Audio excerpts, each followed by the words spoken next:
Wah wah wah, dikritik habis-habisan, Erick Thohir tegaskan PSSI hanya fokus ke timnas Indonesia.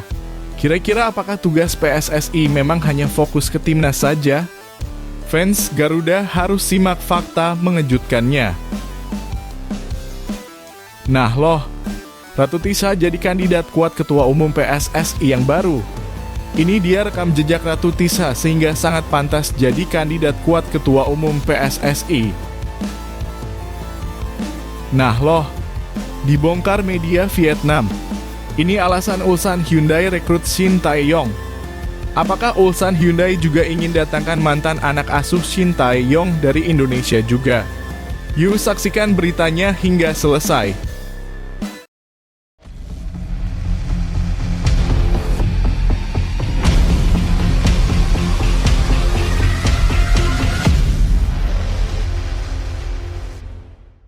Mohon subscribe channel Timnasku Indonesia agar tidak ketinggalan informasi Timnas Indonesia.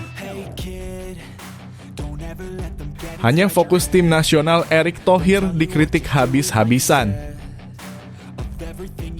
Langkah mengejutkan datang dari tubuh Timnas Indonesia. Pemecatan Shin Tae-yong, pelatih asal Korea Selatan yang selama ini dianggap berhasil membangun pondasi kuat timnas, menyulut reaksi keras dari publik. Bahkan Ketua Umum PSSI, Erick Thohir, kini tengah berada di tengah pusaran kritik yang tidak main-main.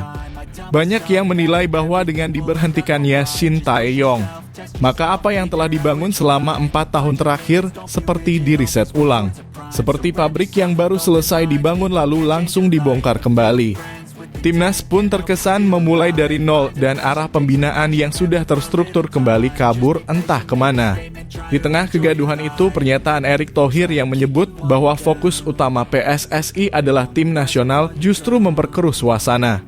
Dalam sebuah podcast yang diunggah oleh media nasional, Erick menegaskan bahwa bukan hanya Indonesia, bahkan federasi besar seperti FA dalam kurung Inggris dan DFB dalam kurung Jerman juga fokus kepada timnas. Ia bahkan menyinggung bahwa FIFA memperbanyak kompetisi internasional karena nilai tim nasional kini sangat tinggi. Namun, publik tak tinggal diam. Bung Teti, salah satu konten kreator sepak bola yang kerap mengkritisi kebijakan PSSI, menyindir keras pernyataan tersebut. Ia menyebut Erick tengah amnesia dengan janjinya sendiri. Janji untuk membenahi liga, meningkatkan kualitas wasit, menghidupkan Piala Indonesia, dan membangun Liga 1 Putri, semuanya hanya jadi angin lalu. Bahkan netizen ramai-ramai menyindir bahwa janji Erick Thohir tak jauh beda dengan janji para politikus menjelang pemilu, manis di awal, hampa di akhir. Kritik tak hanya datang dari dalam negeri. Jika menilik ke dunia internasional, legenda sepak bola Zlatan Ibrahimovic juga pernah menyentil federasi sepak bola yang hanya fokus pada timnas namun melupakan pengembangan liga. Bagi Zlatan, tim nasional yang kuat hanya akan lahir dari liga domestik yang sehat, bukan sebaliknya. Lihat saja negara seperti Maroko, Arab Saudi, Korea Selatan, hingga Senegal. Mereka bukan hanya membangun timnas secara instan, tetapi mengucurkan investasi besar untuk akademi, infrastruktur, dan kompetisi dalam negeri. Maroko bahkan mencetak sejarah sebagai semifinalis Piala Dunia 2022, prestasi yang tidak datang dari sulap, melainkan dari rencana panjang dan pembangunan menyeluruh yang dimulai sejak lebih dari 1 dekade lalu. Bandingkan dengan Indonesia di mana liga belum stabil, kualitas wasit masih sering jadi bahan perdebatan, dan kompetisi usia muda belum konsisten berjalan. Lalu jika semua ini dikesampingkan hanya demi mengejar prestasi timnas jangka pendek, untuk apa? Jika pelatih terus diganti hanya karena target instan tak terpenuhi, maka timnas Indonesia akan terus berada dalam lingkaran setan riset ulang, tak pernah benar-benar maju. Apa pendapat kamu soal ini? Apakah kamu setuju dengan cara PSSI menangani timnas Indonesia saat ini? Apakah benar timnas bisa kuat tanpa liga yang kompetitif? Tulis pendapatmu di kolom komentar. Ayo diskusikan demi masa depan sepak bola Indonesia yang lebih baik.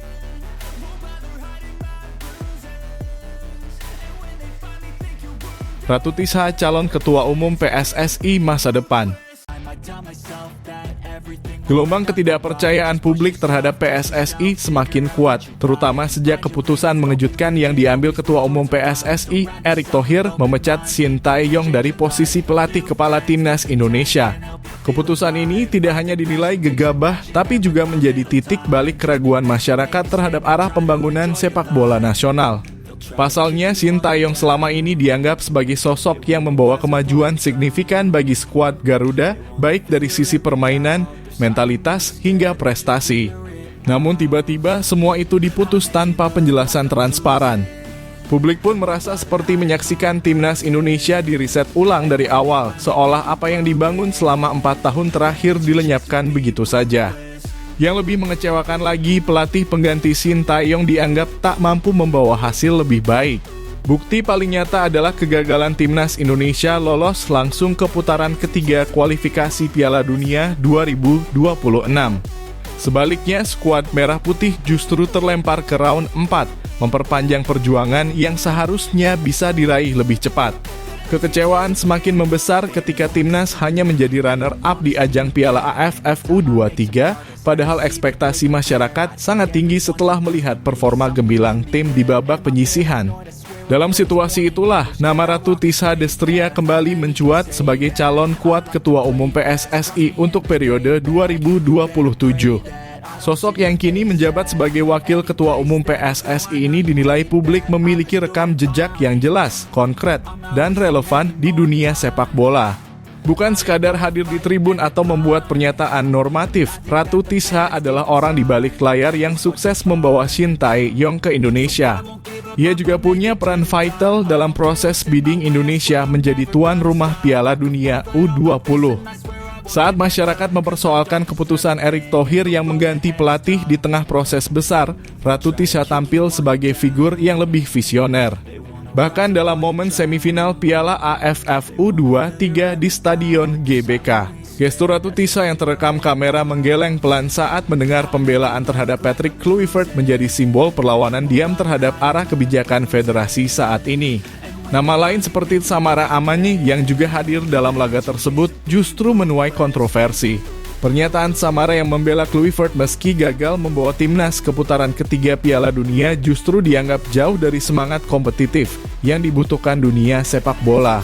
Kritik pun bermunculan menyebut bahwa sepak bola bukan sekadar narasi politik atau loyalitas jabatan, melainkan tentang prestasi nyata dan strategi jangka panjang. Perbandingan antara Samara dan Ratu Tisha pun menjadi perbincangan publik. Samara memang punya rekam jejak baik di dunia pemerintahan, namun soal kontribusi terhadap sepak bola, jelas Ratu Tisha jauh lebih menonjol. Ia paham struktur, memahami akar permasalahan, dan memiliki koneksi internasional yang telah terbukti menghasilkan dampak. Kini dengan mencuatnya kritik terhadap Erick Thohir dan arah kebijakan PSSI yang dinilai tak konsisten, masyarakat mulai bersuara. Banyak yang mulai berharap agar di tahun 2027 nanti, PSSI dipimpin oleh figur yang lebih profesional dan mengerti dunia sepak bola secara utuh, dan nama Ratu Tisha pun perlahan-lahan disebut sebagai harapan baru. Kalau menurut kamu, apakah Ratu Tisha layak memimpin PSSI? Atau justru kamu punya calon lain yang lebih tepat? Tulis pendapatmu di kolom komentar dan mari kita diskusikan demi masa depan sepak bola Indonesia.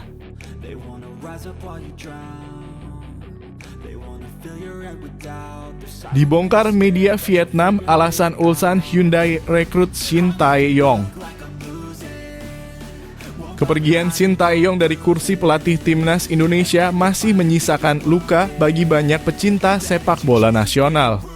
Namun ternyata bukan hanya publik Indonesia yang mempertanyakan keputusan tersebut. Media Vietnam, melalui laporan mereka, secara terang-terangan mengungkap bahwa Ulsan Hyundai, klub papan atas Liga Korea Selatan, yang kini meminang Shin Tae-yong, justru dinilai tidak lebih baik dibandingkan dengan Timnas Indonesia. Sebuah pernyataan yang tak hanya kontroversial, tapi juga membuka diskusi besar soal kualitas tim dan arah karier pelatih Korea Selatan tersebut. Dalam laporan dari Tathao 247, media olahraga populer di Vietnam, mereka menyebut bahwa kepindahan Shin Tae-yong ke Ulsan Hyundai justru bukan langkah naik, melainkan cenderung datar. Bahkan bisa dibilang menurun jika dibandingkan dengan apa yang ia jalani bersama timnas Indonesia. Menurut mereka, destinasi baru pelatih Shin Tae-yong tidak sebagus timnas Indonesia.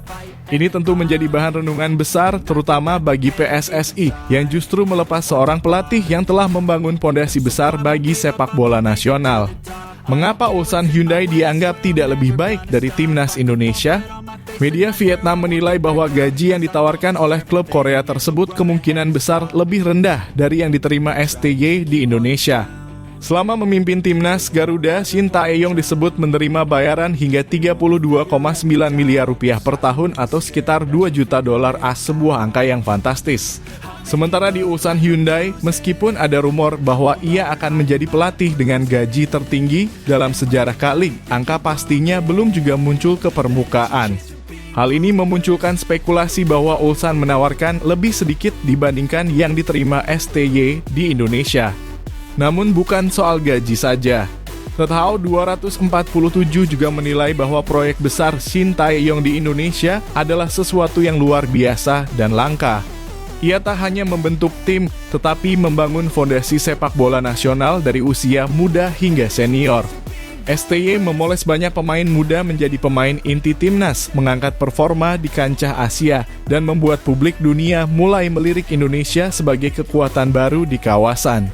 Proyek seperti ini tentu tak bisa ditemukan di semua negara, apalagi di level klub seperti Ulsan yang hanya mengejar trofi musim demi musim tanpa ada misi pembinaan jangka panjang. Ironisnya, ketika Shin Tae-yong akhirnya dilirik klub besar di negara asalnya, PSSI justru memilih untuk melepasnya. Banyak yang menyayangkan keputusan Erick Thohir dan jajaran federasi karena dianggap tidak melihat lebih dalam dampak jangka panjang yang telah dibangun STY. Sejumlah pihak bahkan menyebut dengan didepaknya STY, maka timnas Indonesia seperti diriset ulang memulai lagi dari nol. Padahal kita sudah sangat dekat dengan putaran ketiga kualifikasi Piala Dunia 2026 dan seharusnya pelatih seperti STY dipertahankan demi kesinambungan taktik, karakter tim, serta semangat kolektif para pemain. Kini publik tak hanya berandai-andai. Fakta bahwa media asing seperti Vietnam pun bisa menilai bahwa timnas Indonesia adalah proyek besar yang seharusnya dipertahankan menjadi cermin bagi kita semua. Bahkan klub sebesar Ulsan Hyundai pun tertarik dengan kualitas tim, sementara kita justru membiarkannya pergi begitu saja. Kalau kamu sendiri, bagaimana pendapatmu? Apakah keputusan melepas Shin Tae-yong adalah kesalahan besar? Atau justru kamu merasa pergantian pelatih adalah hal wajar? Tulis opinimu di kolom komentar dan mari diskusikan bersama. Masa depan sepak bola Indonesia ada di tangan kita semua.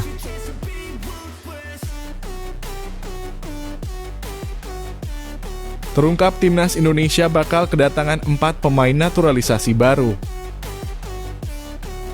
Ketika publik berharap PSSI lebih membenahi kompetisi domestik, justru arah kebijakan federasi tampak semakin ambisius ke level internasional. Dalam langkah yang cukup mengejutkan, Ketua Umum PSSI, Erick Thohir, kembali menunjukkan komitmennya untuk memperkuat timnas Indonesia secara instan, terutama jelang ronde 4 kualifikasi Piala Dunia 2026 zona Asia. Tidak tanggung-tanggung atau mengajukan 4 nama baru untuk dinaturalisasi sebagai bagian dari strategi jangka pendek timnas menghadapi lawan-lawan berat di babak selanjutnya. Langkah ini diumumkan langsung melalui akun Instagram pribadinya usai bertemu dengan Menteri Hukum dan HAM Supratman Andi Aktas pada 4 Agustus 2025. Dalam pertemuan itu, Erick menyampaikan beberapa nama pemain diaspora baru yang akan menjalani proses pengambilan sumpah sebagai warga negara Indonesia. Meski identitas pemain belum semua dibuka ke publik, satu nama sudah dikonfirmasi, Mauro Zijlstra, striker berdarah Belanda yang diyakini memiliki naluri gol tinggi dan pengalaman bermain di kompetisi Eropa. Yang menarik, 3 nama lainnya berasal dari sepak bola wanita. Mereka adalah Paulina van de Pol, Isabel Notet, dan Isabel Kopp yang semuanya disiapkan untuk memperkuat timnas putri Indonesia di level senior. Ini menjadi sinyal bahwa PSSI juga mulai memperluas proyek naturalisasi ke sektor putri, sebuah langkah yang patut diapresiasi, meski masih menyisakan tanda tanya tentang fokus dan prioritas jangka panjang federasi. Tidak hanya berhenti pada 4 nama tersebut. PSSI juga dilaporkan tengah memproses 3 pemain keturunan lain Miliano Jonathans, Adrian Wibowo, dan Laurin Ulrich, yang semuanya berposisi di lini tengah dan sayap. Ketiganya dinilai potensial untuk menjadi tulang punggung masa depan timnas, terutama dalam sistem permainan cepat dan dinamis yang belakangan diterapkan. Langkah naturalisasi ini juga muncul di saat kondisi tim nasional sedang dalam masa transisi. Menyusul cedera panjang yang dialami oleh Romagnoli, striker utama tim, saat membela Oxford United di ajang Piala Presiden 2025. Dengan absennya Romagnoli untuk waktu yang belum ditentukan. Masuknya Mauro Zylstra seolah menjadi solusi cepat agar lini depan timnas tetap tajam menghadapi negara-negara kuat seperti Jepang, Korea Selatan, atau Iran di ronde keempat.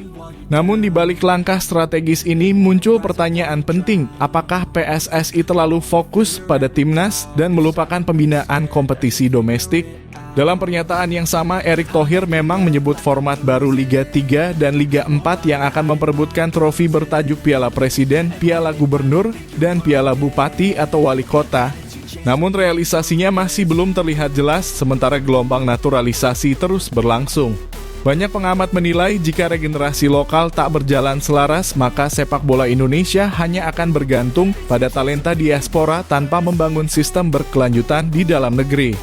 Langkah ini bisa disebut ambisius, bisa juga disebut reaktif. Tapi satu hal yang pasti, harapan publik terhadap prestasi timnas Indonesia tidak pernah surut. Ketika federasi memilih jalan cepat melalui naturalisasi, masyarakat tentu berharap hasilnya bisa langsung terasa di lapangan, khususnya dalam perjuangan lolos ke Piala Dunia.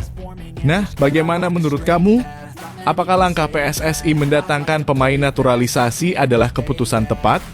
Atau justru federasi seharusnya lebih fokus membenahi kompetisi lokal terlebih dahulu? Tulis pendapatmu di kolom komentar. Suara kalian adalah bagian penting dari perjalanan sepak bola Indonesia.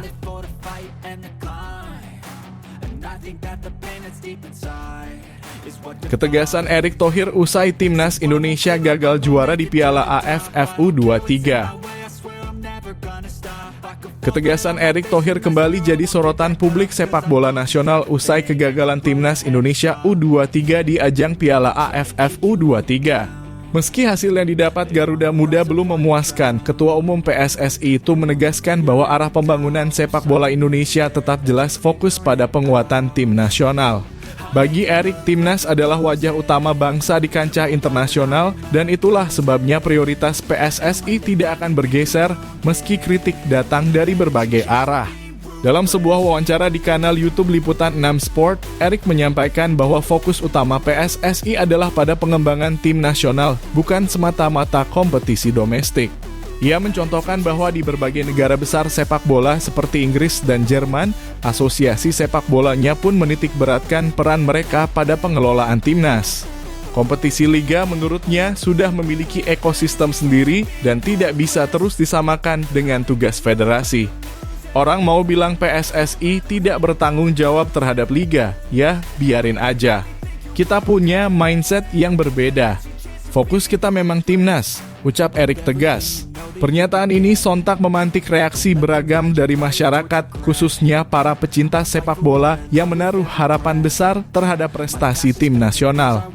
Erick juga menjelaskan bahwa dorongan untuk lebih banyak menggelar pertandingan timnas datang langsung dari FIFA. Dalam upaya untuk menyeimbangkan kekuatan antara klub-klub besar dan tim nasional, FIFA mendorong tiap negara untuk aktif menyelenggarakan laga-laga internasional, bahkan di level usia muda.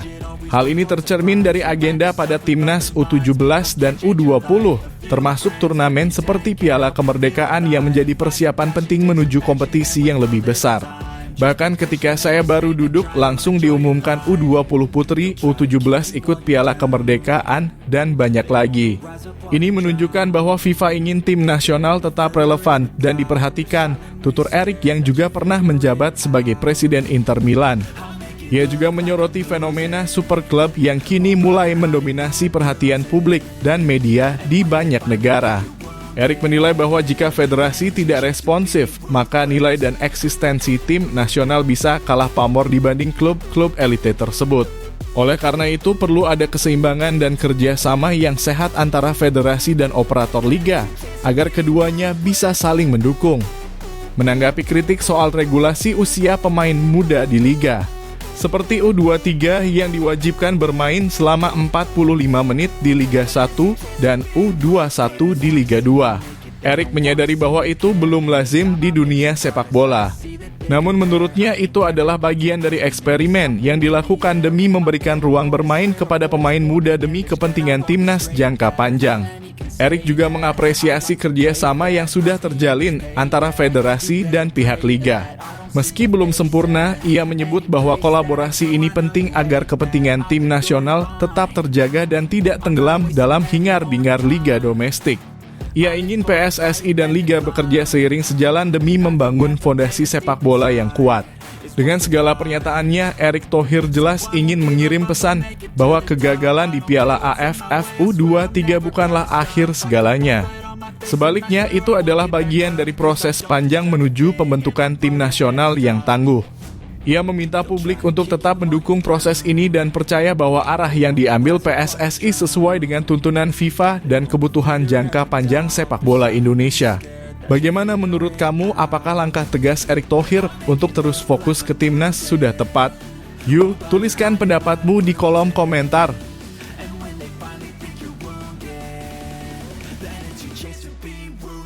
Kekalahan timnas Thailand atas timnas Indonesia membekas di Madampang. Benar-benar di luar dugaan. Kekalahan timnas Thailand U23 dari timnas Indonesia dalam semifinal Piala AFF U23 2025 bukan hanya menyakitkan bagi supporter negeri Gajah Putih, tetapi juga membekas dalam hati sang Presiden Federasi Sepak Bola Thailand FAT, Nuaphan Lamsam atau yang lebih dikenal dengan sebutan Madampang. Sosok yang dikenal sebagai wanita berpengaruh di kancah sepak bola Asia Tenggara itu tampak tak mampu menyembunyikan kekecewaannya setelah pertandingan dramatis di Stadion Utama Gelora Bung Karno, Jakarta, Jumat, 25 Juli 2025. Laga yang mempertemukan dua kekuatan besar ASEAN ini berlangsung dalam tensi tinggi. Timnas Thailand sempat unggul terlebih dahulu lewat gol Yotsakorn Burapha di menit ke-60. Membuat banyak orang percaya bahwa Thailand akan kembali melaju ke final seperti yang sering mereka lakukan sebelumnya. Namun, semangat juang Garuda Muda tidak luntur. Gol penyama kedudukan lahir dari sundulan tajam Jens Raven di menit ke-83, memaksa pertandingan berlanjut ke drama adu penalti yang sangat menegangkan. Dalam tos-tosan itu, timnas Indonesia membutuhkan 8 penendang untuk memastikan kemenangan 7-6. Alvarez Buffon jadi penentu, sementara kiper muda Muhammad Ardiansyah tampil sebagai pahlawan setelah menggagalkan penalti terakhir Thailand yang dieksekusi kembali oleh Yotsakorn Burapha. Sorak-sorai pendukung Indonesia membahana, sementara sisi lapangan Thailand diliputi kesedihan dan rasa tidak percaya. Madampang, yang dikenal sebagai pemimpin penuh semangat dan emosional, langsung menyampaikan dukungannya kepada para pemainnya usai pertandingan.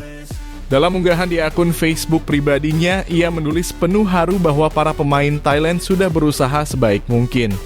Meski kecewa, ia tetap menunjukkan sikap sportif dan menghargai kemenangan Indonesia. Tim Thailand kalah adu penalti. Tim Indonesia mencetak skor 6-7 dalam kurung 1-1, tulisnya dalam pernyataan singkat yang menggambarkan beratnya momen tersebut bagi dirinya. Yang membuat kekalahan ini semakin membekas di hati Madampang adalah karena ia sudah menyaksikan langsung perkembangan luar biasa sepak bola Indonesia di bawah kepemimpinan Erick Thohir. Kedekatan antara Madampang dan Erick Thohir bukan rahasia lagi. Keduanya pernah berdiskusi panjang soal kemajuan sepak bola ASEAN, bahkan saling menghormati peran masing-masing dalam memajukan olahraga paling populer di kawasan ini. Terlebih lagi, hanya beberapa waktu sebelumnya, timnas Indonesia mencetak sejarah dengan berhasil lolos ke ronde ketiga kualifikasi Piala Dunia 2026. Sebuah pencapaian luar biasa yang bahkan belum berhasil diraih oleh Thailand dalam beberapa dekade terakhir. Tak heran jika Madampang merasa begitu terkejut, kagum, sekaligus terpukul oleh kekalahan timnya dari Indonesia. Kekalahan ini seperti simbol bahwa Indonesia kini telah naik kelas, bukan lagi sekadar pesaing biasa, melainkan kekuatan baru di kawasan. Dengan hasil ini, Thailand harus puas bertarung memperebutkan tempat ketiga melawan Filipina, sementara timnas Indonesia melaju ke final melawan Vietnam. Ini jadi ulangan partai puncak Piala AFF U23 2023, di mana kala itu Indonesia kalah. Namun kini atmosfernya berbeda. Garuda Muda datang ke final dengan semangat penuh, sementara Thailand harus merenungi kegagalan mereka yang terus berulang di turnamen ini sejak terakhir kali meraih gelar pada tahun 2005. Apakah kekalahan ini akan menjadi titik balik bagi Thailand? Ataukah justru pertanda bahwa dominasi baru sepak bola ASEAN telah berpindah ke tangan Indonesia? Bagaimana menurutmu? Apakah kekalahan Thailand atas Indonesia U23 ini jadi bukti bahwa Garuda Muda benar-benar sudah bangkit? Yuk, tuliskan pendapatmu di kolom komentar.